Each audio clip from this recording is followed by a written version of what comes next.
পলাশ দাঁড় টানা বন্ধ করে জালটা তুলে নেয় হাতে। কাকা, আমি এখানে জালটা ফেলছি, তোমরা একটু চারিদিকে লক্ষ্য রেখো। কুমির দেখা পেলে জালটা ঝটপট তুলে নিতে হবে। আচ্ছা।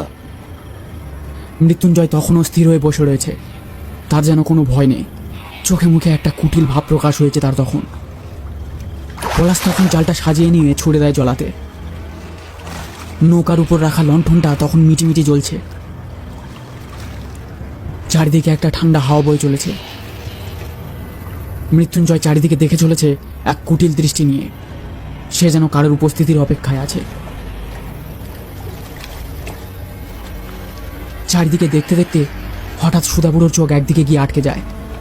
দূরে ওটা কি দেখা যাচ্ছে? কুমির নাকি? একটা কালো বস্তু জলার কাদা জল চিরে এগিয়ে আসছে ওদের দিকে। সুধাবুড়ো ভয় চেঁচিয়ে ওঠে। পলাশ, জালটা গুটিয়ে নে।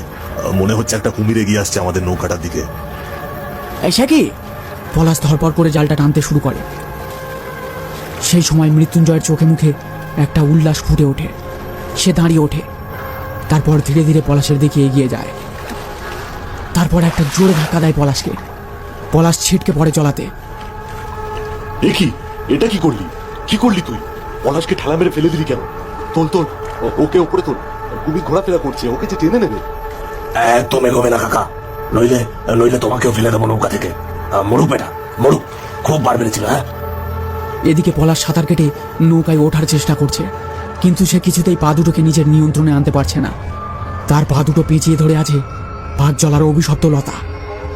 এক সময় হাতের জোর কমে আসে পলাশের। সে পাঁচ জলাতে তলিয়ে যেতে শুরু করে।